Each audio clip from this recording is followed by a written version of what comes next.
All right, everyone. Well, welcome today to a very exciting Zoom and Learn. We have our friends with us, senior downsizing experts. They are going to be talking about decluttering, which we're all stuck in our homes, so we got plenty of time to declutter, right? Right? I know that's not the truth. I don't have plenty of time to declutter, but I wish I did. So we are going to start this off today. Make sure you're paying attention today during our special Zoom and Learn.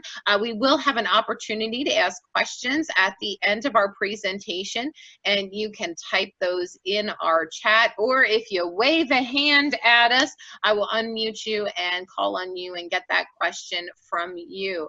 Now, we do have some really fun giveaways that we're doing at the end today. And pay attention, because the giveaways, you have to answer a question about today's presentation to win one. And they're super cool because we're going to be giving away 3 books that I will let Ingrid tell you about, because I mean, they kind of wrote it, so they know more than I do.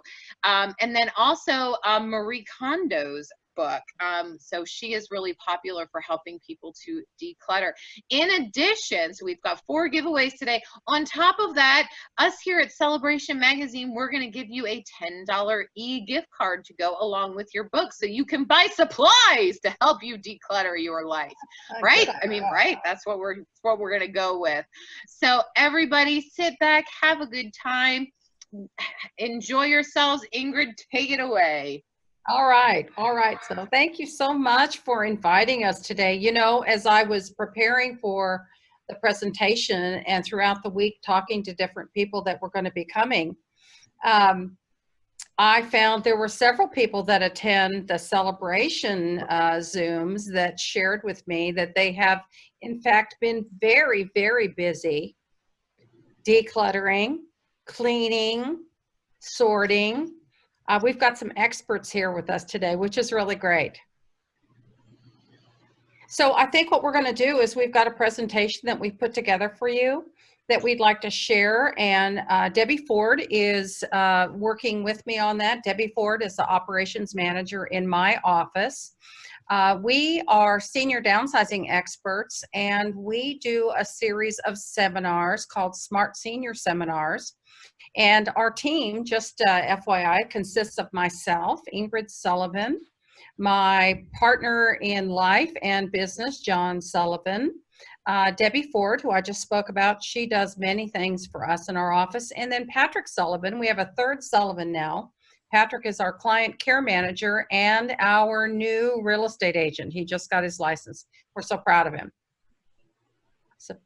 And just, you know, we have several people that we do seminars with, which I had mentioned previously. And these are some of the people that are sponsors of our seminars, which we'll talk more about later today. But we couldn't do these things that we do around the Metroplex without them. So let's talk about clutter. So the dictionary definition of clutter. A disorderly heap. Boy, I hate that word, heap, or assemblage.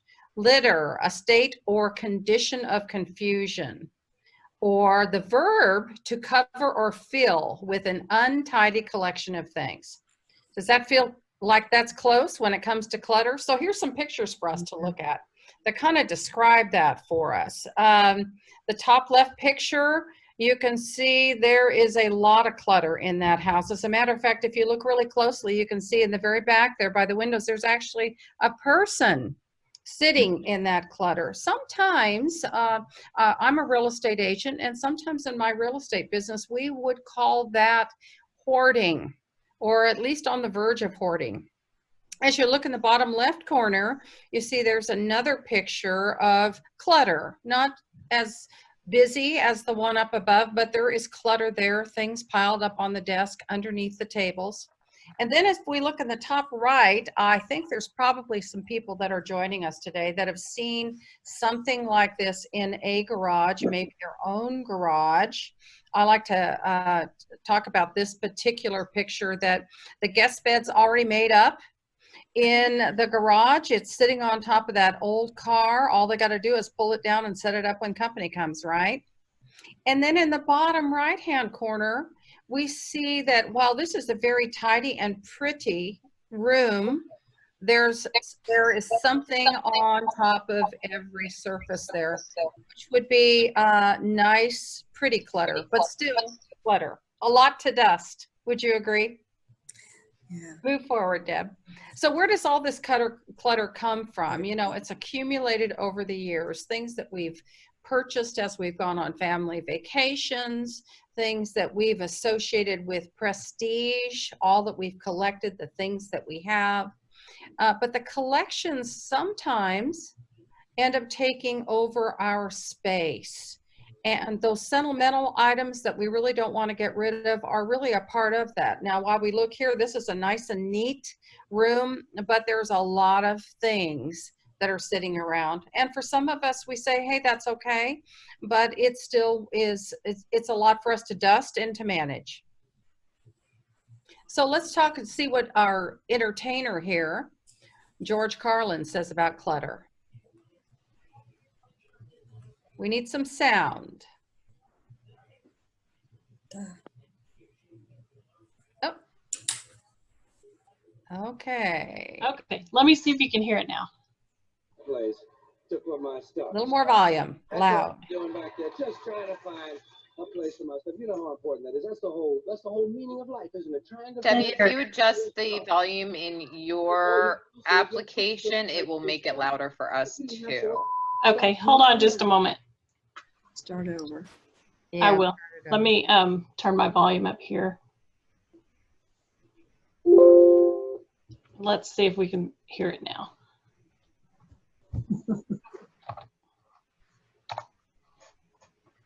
I would have been out here a little bit sooner, but they gave me the wrong dressing room, and I couldn't find any place to put my stuff. And I don't know how you are, but I need a place to put my stuff. So that's what I've been doing back there, just trying to find a place for my stuff. You know how important that is. That's the whole meaning of life, isn't it? Trying to find a place for your stuff. That's all your house is. Your house is just a place for your stuff. If you didn't have so much stuff, you wouldn't need a house. You could just walk around all the time. That's all your house is. It's a pile of stuff with a cover on. You see that when you take off in an airplane and you look down and you see everybody's got a little pile of stuff. Everybody's got their own pile of stuff. And when you leave your stuff, you got to lock it up. Wouldn't want somebody to come by and take some of your stuff. They always take the good stuff. They don't bother with that crap you're saving. They're probably interested in your 4th grade arithmetic papers. Looking for the good stuff. That's all your house is. It's a place to keep your stuff while you go out and get more stuff. Now, sometimes you've got to move. You've got to get a bigger house. Why? Too much stuff. You've got to move all your stuff. And maybe put some of your stuff in storage. Now imagine that. There's a whole industry based on keeping an eye on your stuff. So let's talk about the hazards of clutter as we're thinking about our stuff. You know, it's difficult to keep your home clean because dust can aggravate allergies or breathing issues. And, you know, we find as we are working with clients here in the last couple of years, a lot of people are really moving away from having plush carpet in their home. They're going more to hard surfaces, whether it be wood flooring or tile flooring, because of all the dust and the allergies that they bring in. Then also having clutter in your house can lead to insects or rodents. So think about that picture that we talked about here a few minutes ago where it showed the car in the garage with a mattress on top of the hood of the car. You know, that's the kind of thing that rodents and insects love, and they bring in dirt, they bring in things for allergies, and they thrive in your clutter. You know, there's other things that are hazards, fall risks. We had somebody talk earlier about falling. Too much stuff can be difficult to maneuver around or block your exit pathway. So stepping over something, tripping over something, trying to get to a corner, but you can't get to it because there's something there, or even fire hazards. You know, excess paper, cardboard boxes, I know I'm guilty of having boxes stored in my garage because I need to get them out of the way, full of old bank statements, things like that, that I really need to take to the shredder, but I haven't done that yet. Those things are fuel for fire. So we have to be careful and watch about those. The mental effects of having clutter, you know, the mess equals stress. And I think a lot of us can relate to that, just the thought of it. Procrastination, putting off dealing with it, which ultimately leads to more clutter. I'm going to set this pile aside. When I get to it, I'll put it away. But in the meantime, I'm going to put this stuff on top of this pile. Can you all relate to that? Focus. Cluttered environment distracts you and makes it hard for you to stay on task. You've got so many things around you, you can't remember where you put things because of the clutter that you've created. Memory issues. Clutter can cause brain overload. So not just things around you, but maybe trying to hang on to too much in your mind. Remember too many things. That really can be a problem for us, especially as we age. And, you know, embarrassment and isolation.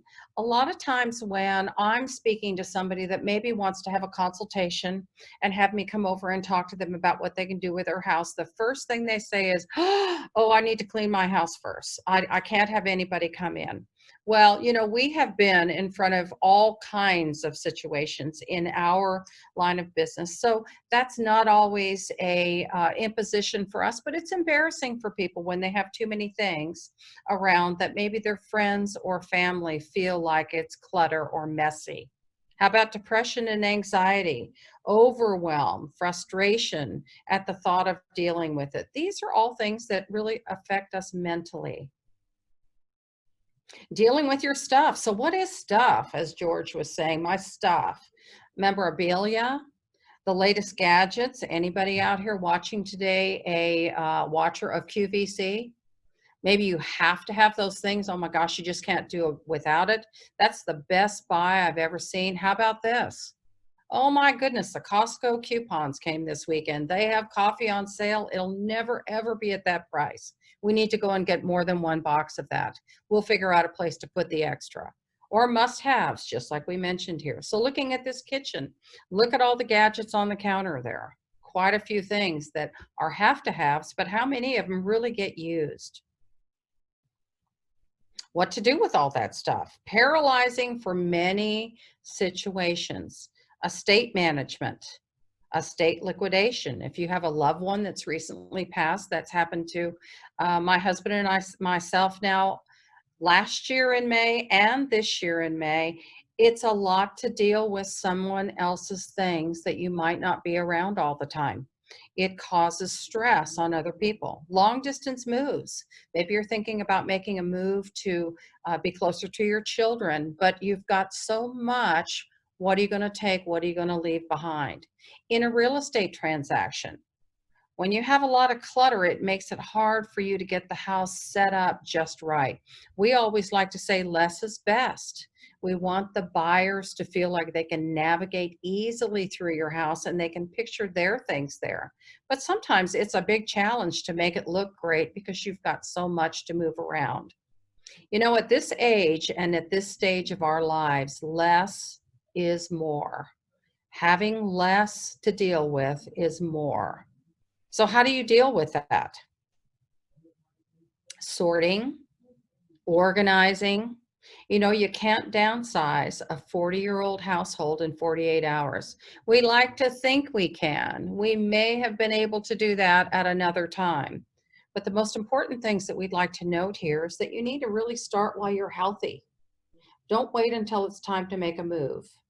Start in a low stakes room like the kitchen or the bathroom where you can easily organize and discard things.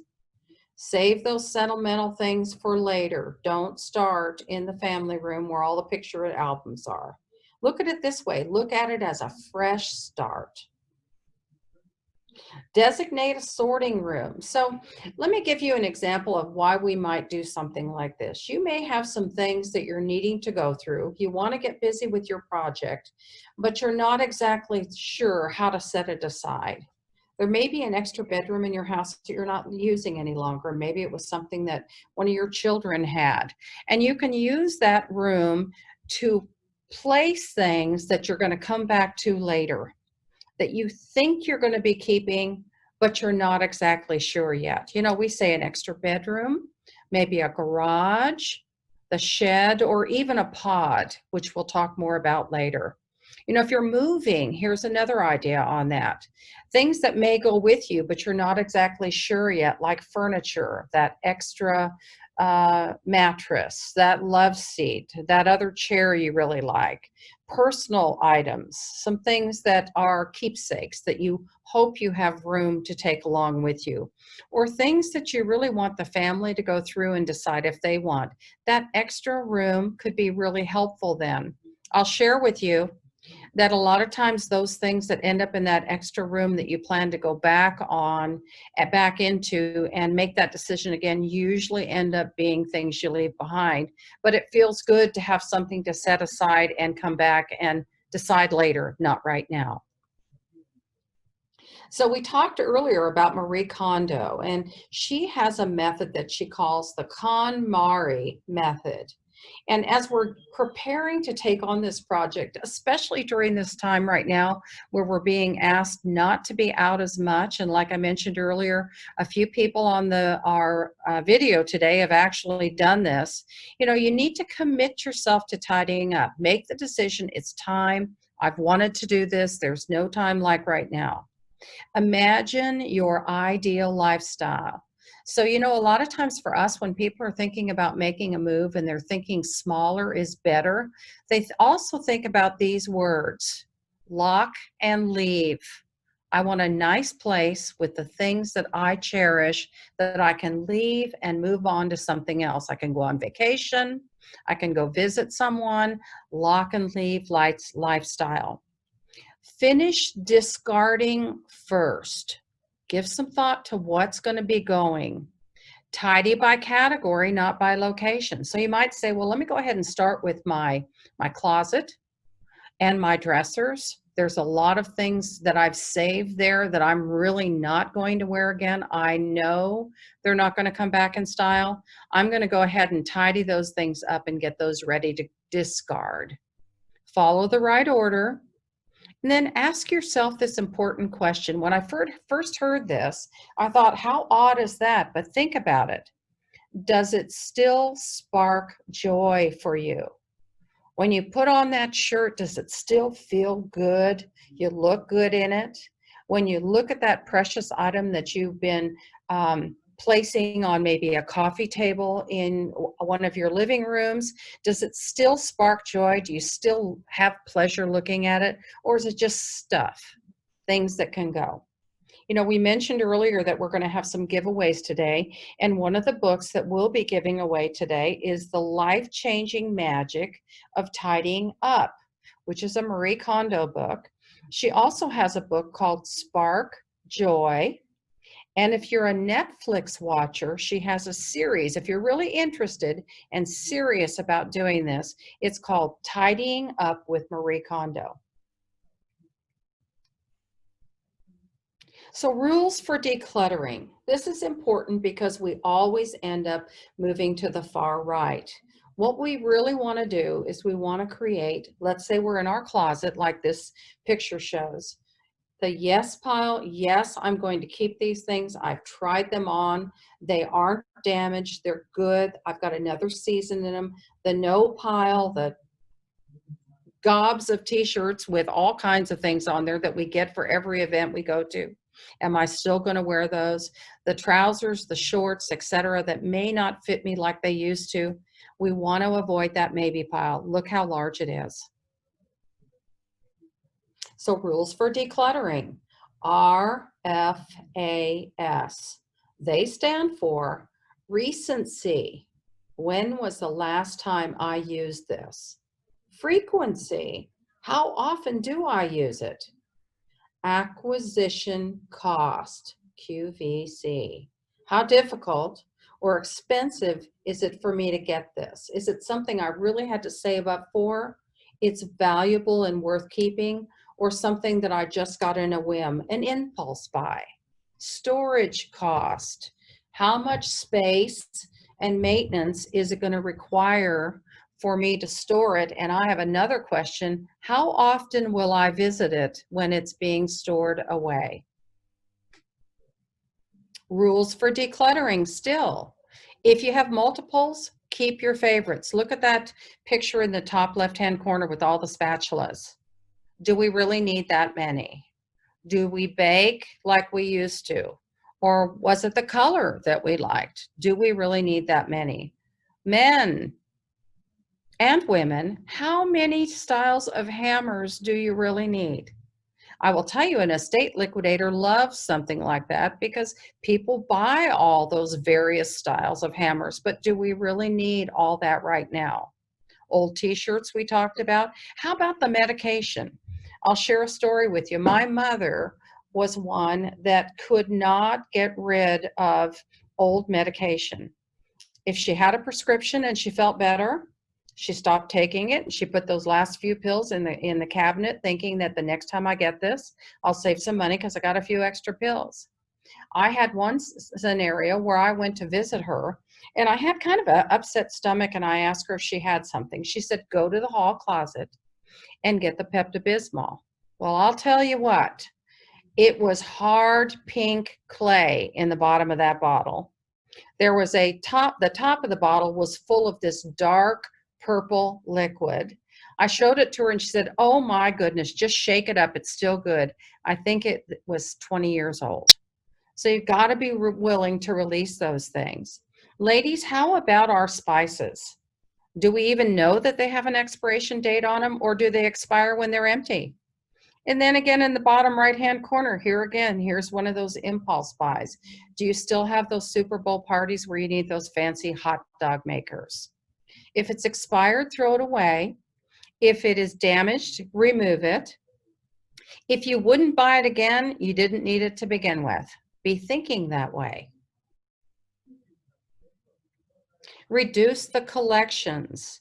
So, here's another example that we often see with our parents, our grandparents, special plates, those collectible little spoons that you get when you go on vacation that have a stamp on them, or a picture of a state that you purchased them from, or special teacups. What are we doing with those things now?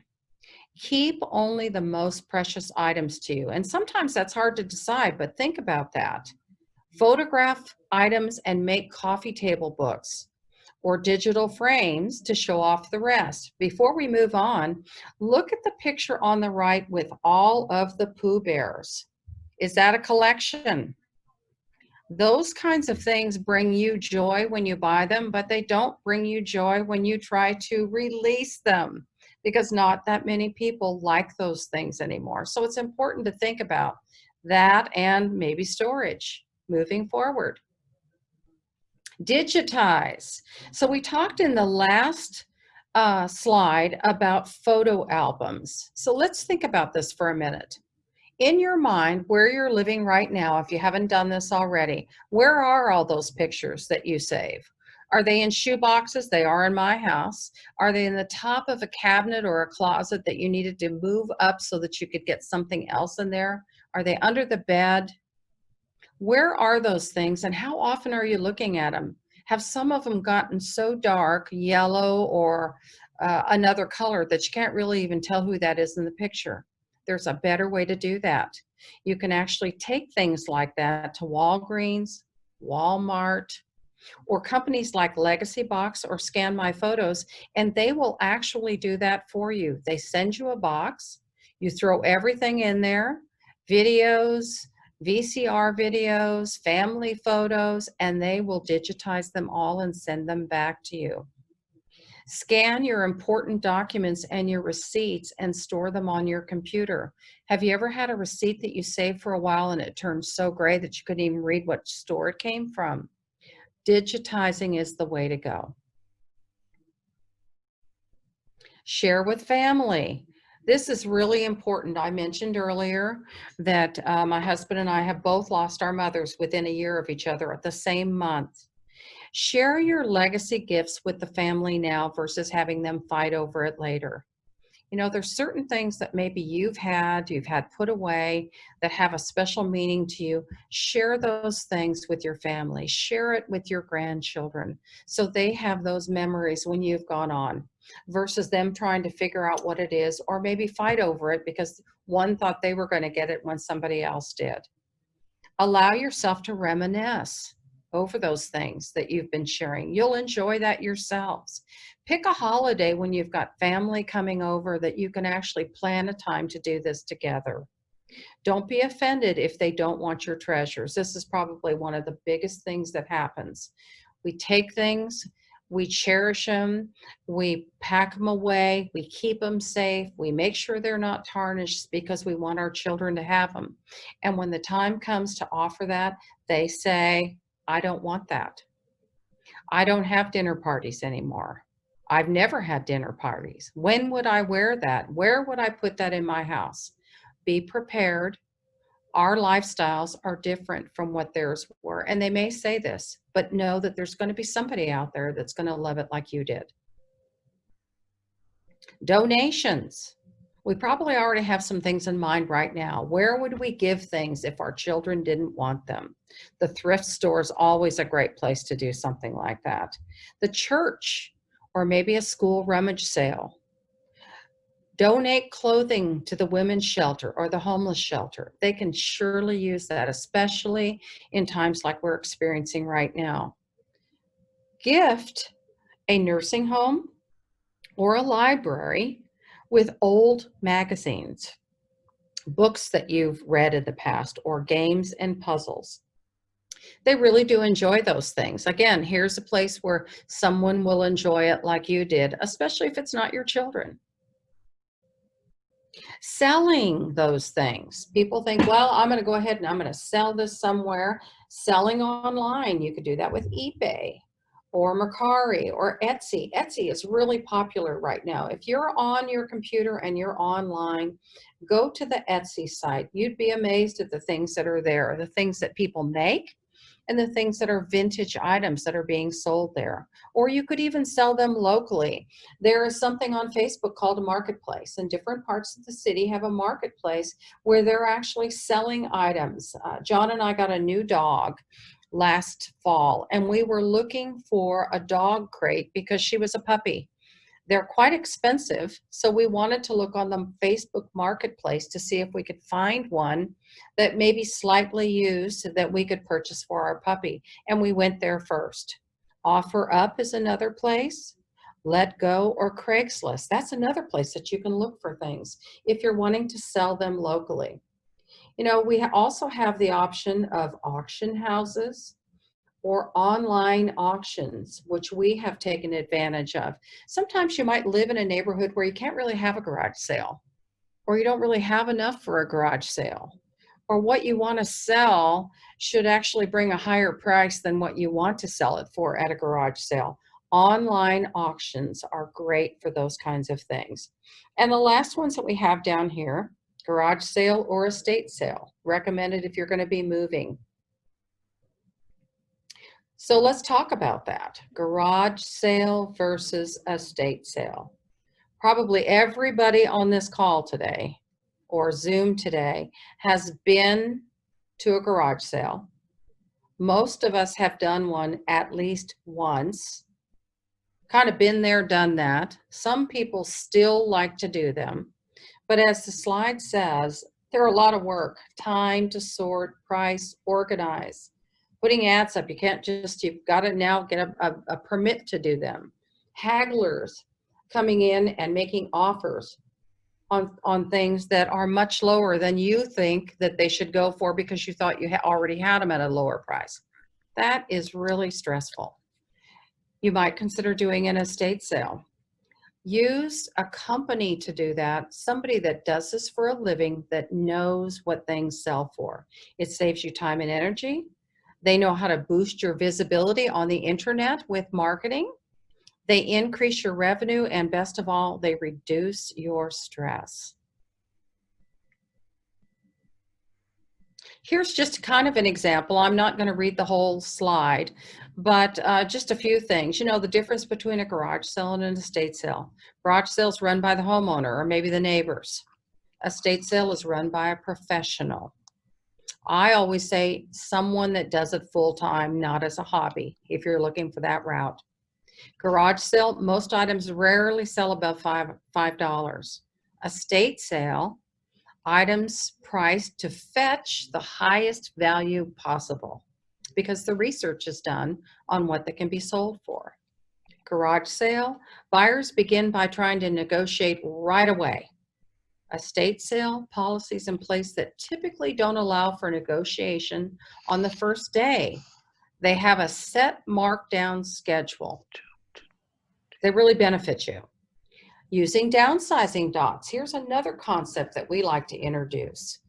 Downsizing dots, as you can see on the left, there's a picture of some. You can get it off Office Depot, 1,000 dots for, I think today's price is $9.99. When we first started offering these, they were $5.99. But we like to use this system.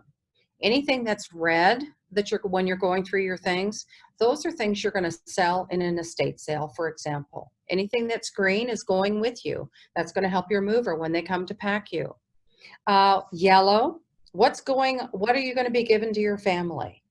And the last one, blue, for donating. Now, I will tell you, the color isn't really that important. We like this color scheme. What's important here, it's the action.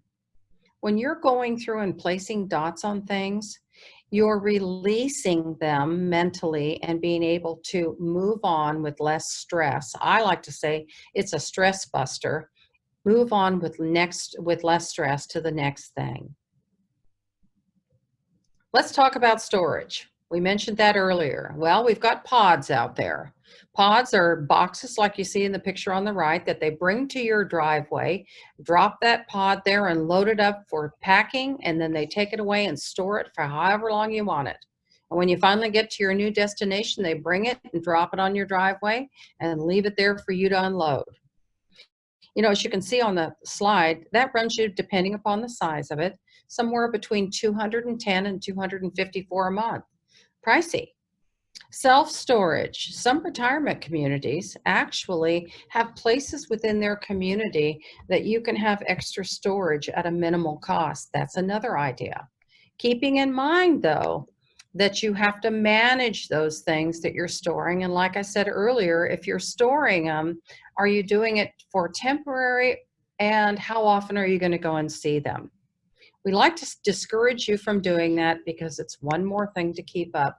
But I wanted to give you an example today. One of my friends wanted to clean out her house. She had a lot of stuff in there.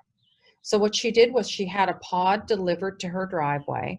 She took everything out of her house and put it in the pod. People helped her do that. But then she went through those things and sorted through them and brought the things back into her house that she wanted to keep there, and the rest of it she went ahead and sold from the pod. An idea. Protecting your valuables. You all should be doing this if you're not already. Take inventory of what you have. Take a picture of those things, especially if it's jewelry. It's great for insurance purposes. If you lose something, a precious ring, or if someone takes it, you've got a picture of it, and that's going to make it so much easier for your insurance company. Consider taking it off-site to a safety deposit box if you haven't done that already. And of course, it's if the things that you have you feel need to have that extra storage. Protecting yourself from identity theft. Good night. It seems like every day there's another way for somebody to steal our identity. And we really do need to be careful about that. Oftentimes when we go into homes that we are helping people move, we find that they leave old checkbooks, old check registers laying off to the side. Oh, I haven't used those for years. But it's important to remove those things. Things with your social security number on it. Old credit cards that maybe you got that you never activated. You need to be careful. And to do that, you might choose to use a company like Shred-it. They'll actually make arrangements with you and bring the shredding truck to your driveway. And then they'll go ahead and sort those things and shred them for you right there while you're there. I kind of like that. That lets me know that it's gotten done and that it didn't go to another site. There's free shredding days. Check with the city, check with the libraries, the senior centers, oftentimes YMCA, they have them as well. Protecting your digital assets. If you have an old computer that you're not using anymore, even though you press delete to remove those things that were on the computer, it's really not clear yet.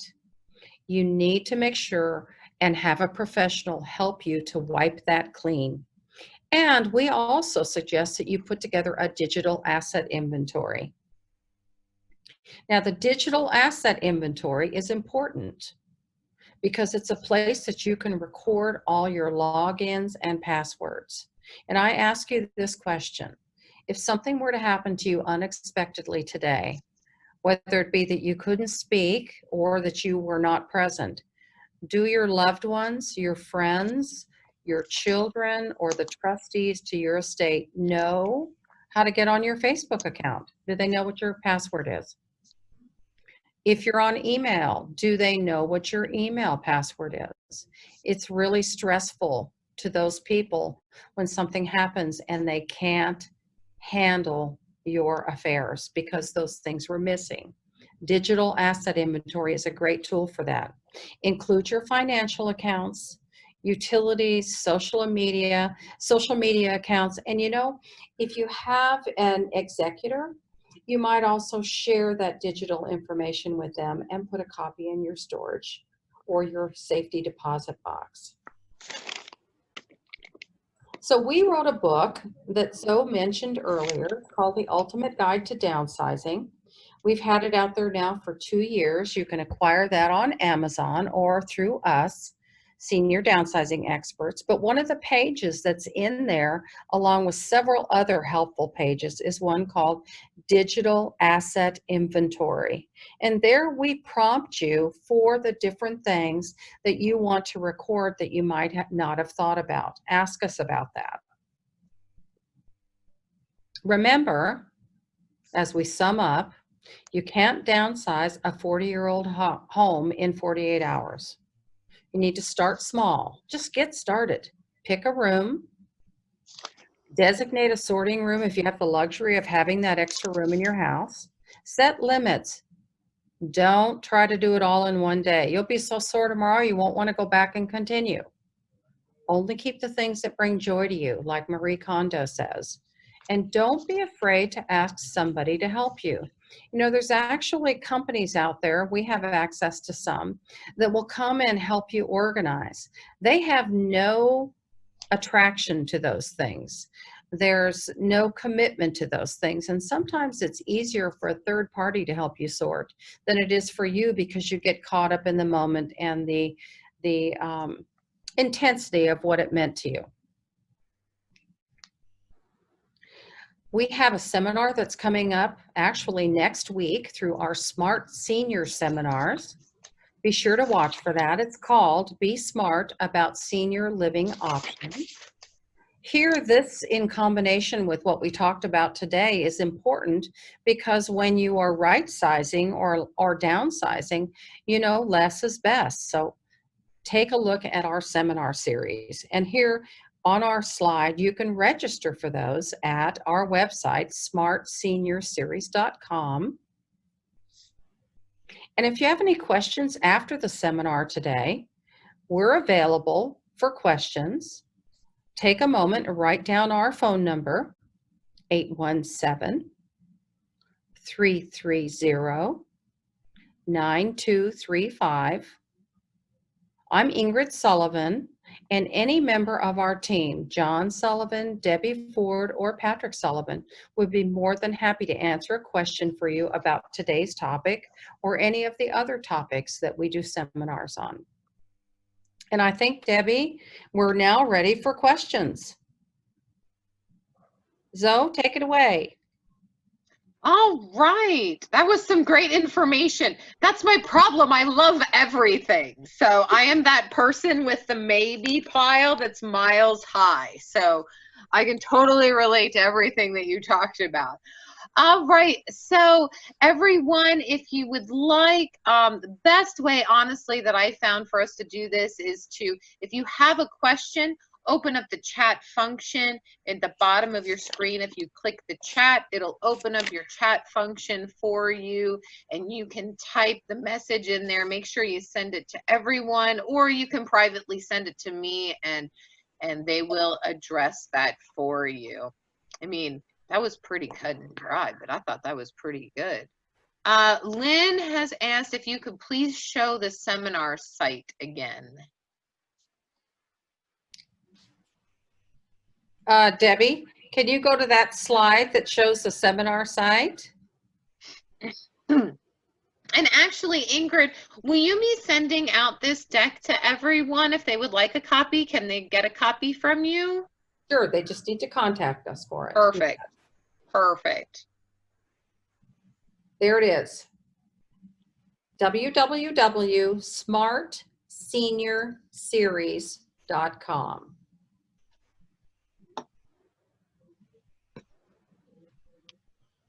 Okay, and while we leave that up there, Barbara has messaged and said, help identify category versus location. Barbara, did you want to clarify what information you were wanting there?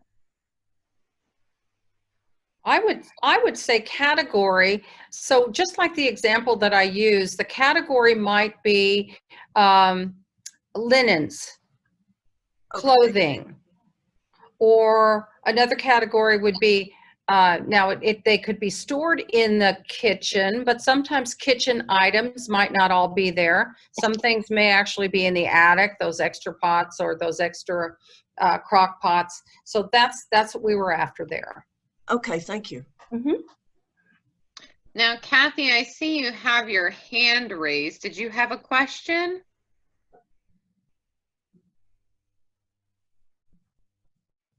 No. Did you want to call on Kathy? Yeah. No, I'm sorry. No, I that's don't have okay. a question. Just want to make sure I don't miss anything. That's really important. So, okay, here's my question, Ingrid. Okay, and how do you, have you found any tips or tricks to help people get over that hump of the maybes, of the, you know, I thinks, the I'm not sures, maybe I might need this still. Any tips for that? You know, I'd give you a couple of thoughts on that. One of the things that we talked about was the sorting room or location, Right. the place to take that. So, you know, if you have things that you are not sure that you're ready to release yet, Mm-hmm. you might put them there and then come back to them at a certain time. Give it a month and go back and see if you still feel the same way that you felt then. I like that idea. Yeah. Because then also too, I can go, well, I haven't come in here and looked for it or used it or needed it. So that definitely means I can get rid of it. Exactly. And then, you know, here's another idea. And I think that a lot of people have heard this example, clothing. Mm-hmm. So when you take something off and you put it on the hanger, hang the hanger in a different direction in the closet. Yes, I love that trick. After about 6 months, you'll see how many of those things are turned back to the right side. So that Right. you can tell. You know, if you have dust on the shoulders and that's not dust from dandruff, it may be that suit or that jacket you haven't worn in quite a while. Right. And the style is probably not coming back. Let it go. Very. Styles always come back. I don't know what you're talking about. Bell bottoms are popular again. Yeah. You're right. Okay, very cool. So, you know, if someone, you know, would want help with something like this, you definitely have the resources that you can point them to professionals if they'd like a professional to come in. Yes, we absolutely do. Yeah, I like Lee Dixon's answer. She said it's called vintage. That's so great. If I could, I want to make a comment, and I learned this from an example. I was an executress for a friend of mine from church, Mm-hmm. and she didn't have any family that was close by. I knew her well, but not really, really, really well. But after she passed, I was left to deal with her things, and I have a whole new appreciation for this phrase. You can't take it with you. Yeah. So you really need to think about that, because the people that are left behind with all of that, you want them to be thinking wonderful things about you versus what in the heck were they thinking when I bought this? No. I have a question. My husband has some really nice sports coats, ties. I'm probably 100 ties that are very expensive ties. Is there a place where those could go that you know of that would really be appreciated? Well, I will tell you this. I have a close friend that used to be the manager of a country club, and he had that similar thing, very expensive ties that he at one point thought he'd put in a garage sale, but some of those ties were in the 20s or more, and they just weren't garage sale items. You know, there's a lot of people, if you just take a look at Pinterest, for example, there are a lot of clubs out there right now that will take those ties and they make beautiful things with them. Quilts, wreaths, handbags. Now, that's if your husband's willing to let those go. Otherwise, you know, there's also places where there are, just like we would do with evening dresses, that we would take to a place where someone that maybe does not have the funds to purchase something nice, but there's something there on a rack that they could go ahead and purchase for that. So I'd look into that as well. All right, thank you. I was going to say too, Mary, I know, you know, there are some organizations that help struggling people with clothes for interviews and things like that. I know the Senior Source actually in Dallas even has a closet to help you know, displaced seniors from their jobs, and I mean, and that goes like down into the 60s. You know, find new jobs, and they have this clothing there for them to help people. So that might be something you want to look into also for stuff like that, because it goes to something nice, but there just aren't the resale options for men like there are women, which I always found interesting. So yeah. Very cool. But that was a great question. I mean, and in Ingrid's comment, as a daughter of aging parents, I love my parents dearly, but they have a room in their house that scares the bejesus out of me, just because I mean, I don't know what I'm going to find in there, but as they age, it becomes a real reality to me if this is something that I'm going to have to take care of, because they don't. My stepdad just does not let things go, so he holds on to everything. So she makes a really good point, because I am the only child, and I am the one that's going to be left in that situation dealing with all of that. So it is definitely interesting to think about, and I hope I don't do the same to my kiddos. So anyway, well, wonderful. Were there any other questions from everyone? I really did love this topic. So great. Yes. Yeah, Genevieve, go ahead.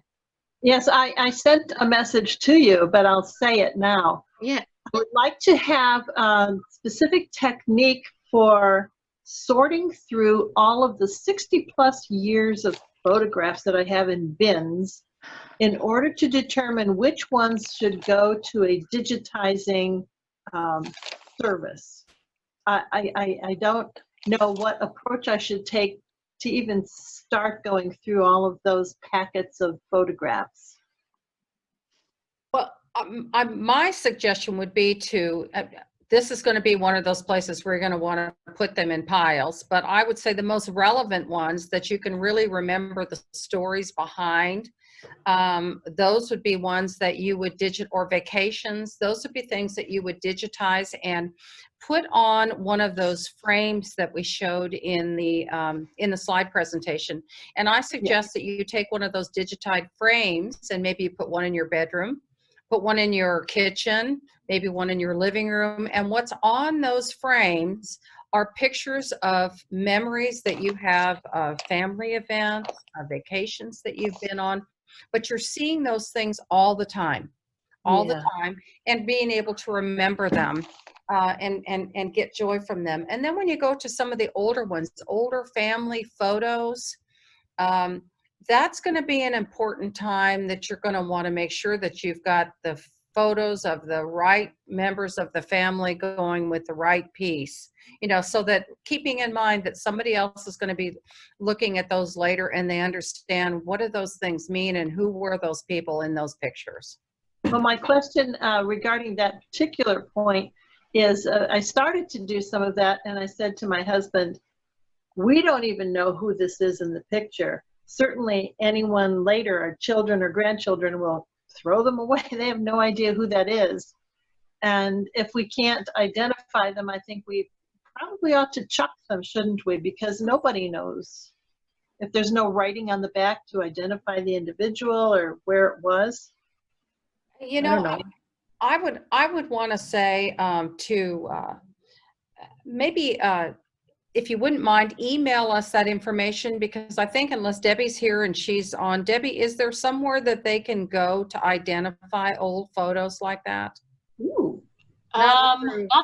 Sometimes on ancestry.com, if you have, you can find relatives on there, and we have found, my son was kind of into that for a while, and we have found photos and been able to identify them through Ancestry. But Ancestry has a subscription, so it's, kind of, is it worth paying the money for that? Right. And the other thing we did is, and I don't know if this is an option for you, we got together with cousins or, people that were still living that might remember that, but Right. I don't have any relatives. Yeah, we just don't have any. Yeah. They're all gone. I sorted through all of my pictures and gave them all to the children or grandchildren that they were of. We did that when we moved in our house because we downsized. I mean, the photographs of this particular person, you gave them their photographs? Is that what you did? Yes. That's Like good. my grandchildren, I gave them pictures Of themselves. of Okay. them. Yeah. Sure. Depending upon how handy you are, I know that for my family, I'm first generation American for my family, and it started with my grandfather in Germany. He made up a special scrapbook, if you will, for each one of us that had pictures that were sent to him when we were young, when my mother was young, of their side of the family. He added, lots of artwork with it because he was an artsy kind of guy, but you can always purchase those things at a scrapbooking store. But it was really special because I have something now that's all about me and my participation in the family that I can now share with my son, and each one of my siblings have one. And I plan to do the same thing for my son and my grandchildren. Oh. My That's grandpa did the same. He had an album for each of us kids, and he saved every piece of everything we drew for him when we were kids, every napkin from a school event that he came to. I mean, I always say he was the world's first scrapbooker, but it was really a neat thing to inherit from him. Yeah. Oh. Yeah. I did make copies of pictures that I had and made sure that each of the grandchildren had copies of the pictures of old family members and then identified them, just wrote on them. Yeah, I think that's the issue. We have to identify. The tree. Okay, thank you. Great ideas. There you go. I mean, or Genevieve, we could just do what my mother-in-law did. She just gave them all to us and was like, here, they're all yours now. And I'm like, I have no idea who any of these people are.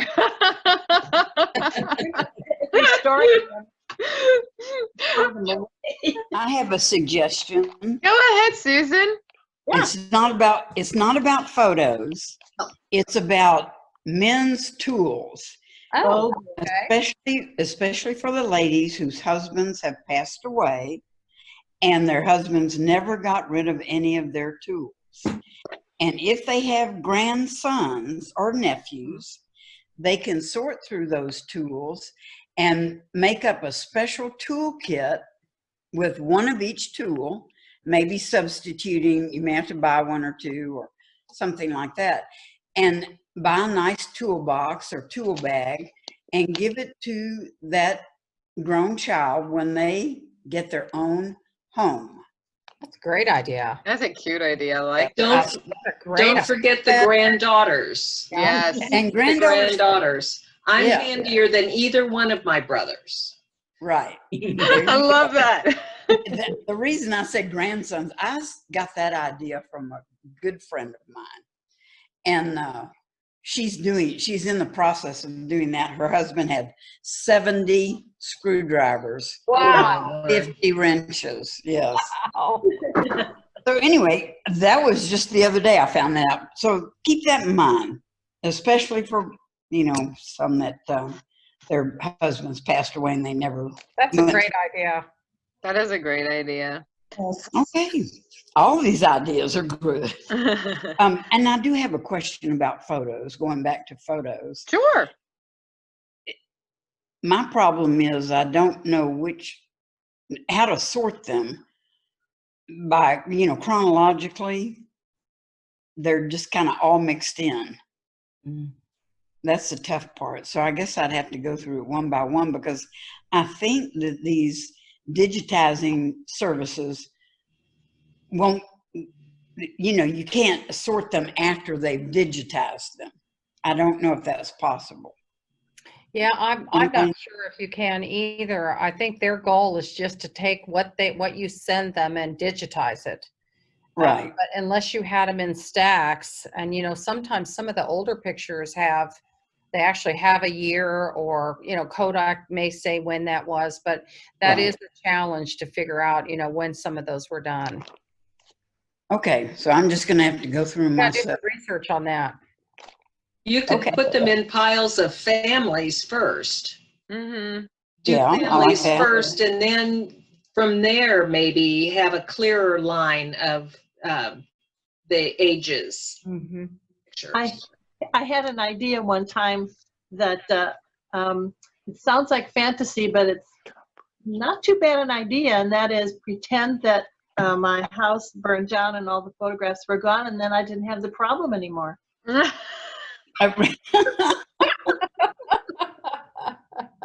happened to my cousin. It can happen. It can. And she's sad. And another cousin told me the other day, get all those old photos and letters scanned and digitized before it's too late. Okay, that's my project for the year. There you go. Good. We got plenty of time for it, right? Yes.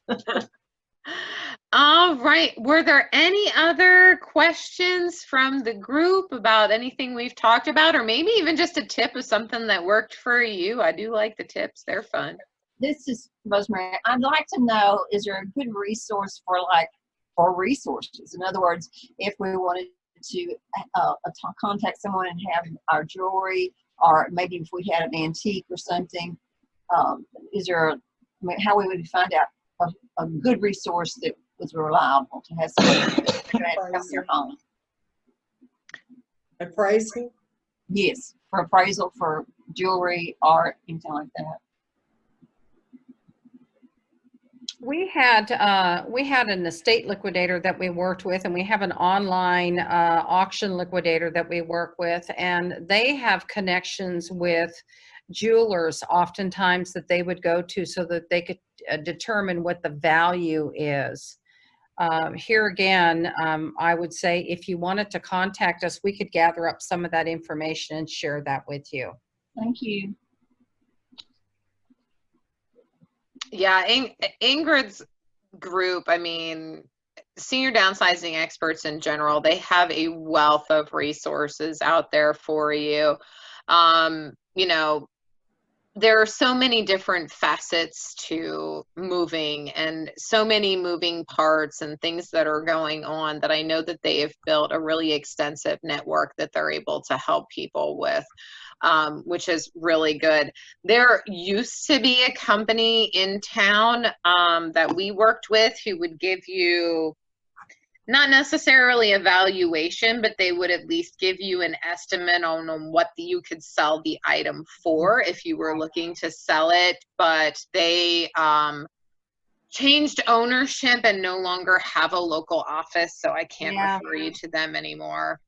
You know who I'm talking about, don't you, Ingrid? I do. I Yeah. do. They were a good resource for that. They were a But great we do have a couple that are similar to that. And, you know, that's why I mentioned earlier when we talked about the estate sales, that may not be something that you're looking at doing right now, but you always want to seek out someone that has a history that you can check on, that does it for a living, not for a hobby, because those are the people that take the time to research and be really good at what they do.